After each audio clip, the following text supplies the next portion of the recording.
Now that we've talked about how to simplify polynomials, we're now ready to turn our attention to adding and subtracting. So hopefully you've already watched the video on simplifying. If not, you want to do that first because we're going to be using what we've talked about in that video to help us with adding and subtracting. Because it actually turns out that adding and subtracting polynomials isn't really much different than what we just did with simplifying polynomials. So let's consider an example.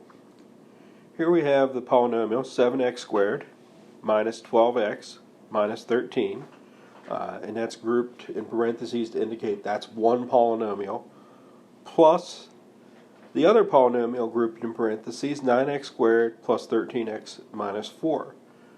Now, from all practical purposes, as far as working this problem out, in the case of addition here, the grouping symbols really don't add anything into the problem. They're really there just to indicate, hey, it's one polynomial plus another. So we can actually drop those since there's nothing being done. There's no number out front except for positive 1 in both cases. So we can actually just drop those grouping symbols in this example here. So we have 7x squared minus 12x minus 13 plus 9x squared plus 13x minus 4. Now this is no different than the problems we just looked at when we were simplifying. So we would go through and pair up our like terms. So the 7x squared and 9x squared, they both have x squared, so we'll mark those as the same, being the same, the minus 12x and the positive 13x, and the minus 13 and the minus 4. And then we go through and we just combine like terms. 7x squared, 9x squared. 9 plus 7 is 16. Keep the variable term. Minus 12x plus 13x. Minus 12 and 13 is plus 1 x. Now if you want to just write that down as just x without the 1 there, perfectly fine to do so.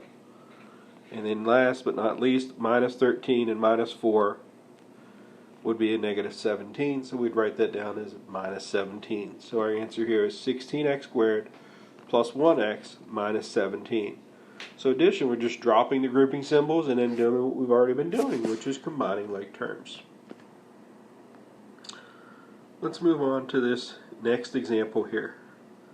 7x to the third plus 24x minus 5 minus x squared plus 12x minus 30. Again, the grouping symbols are used to indicate that we have just two separate polynomials. So that first one again has nothing special being done to it except multiplying by 1. So first one I can just drop the parentheses. Now when we're subtracting, there is some more work involved here. We have to remember to distribute the negative sign through, the subtraction sign through. So that's going to make that minus x squared minus 12x, changing that from plus to minus, and then the minus 30 is actually going to change to a plus 30. Now the rest of the problem is the same as what we've been doing. We're again going to go through and pair things up with their like terms.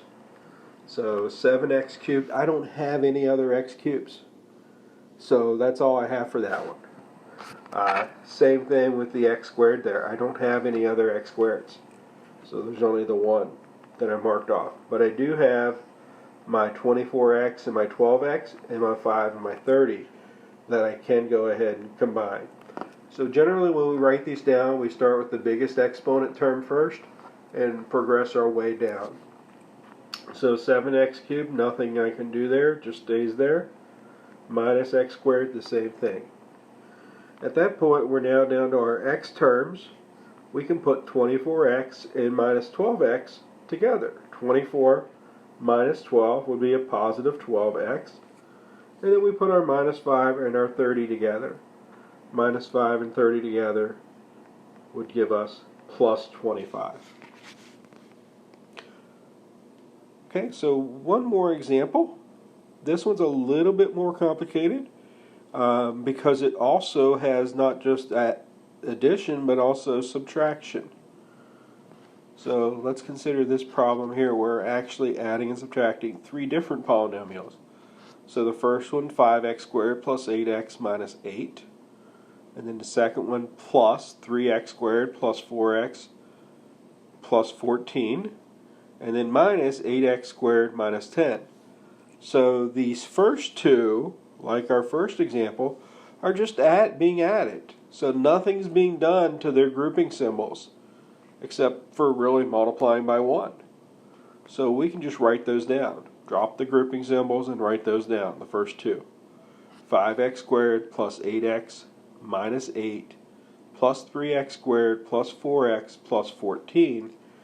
And now when we come to the last one, though, which is being subtracted, we have to remember to distribute our negative sign through.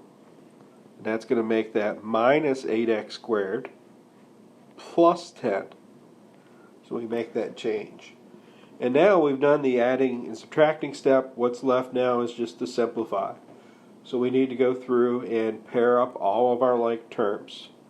This time we have quite a few of them. 5x squared, 3x squared, minus 8x squared. We're going to put all those together. 8x and 14x. There is no x in the last term.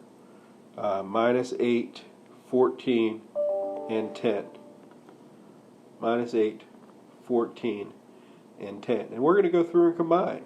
And the first thing we're going to see here is when we do the 5x squared plus the 3x squared minus the 8x squared. 5 plus 3 is 8 minus 8.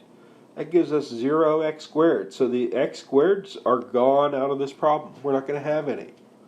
So we won't even have an x squared term. And so then we're going to turn to the x terms.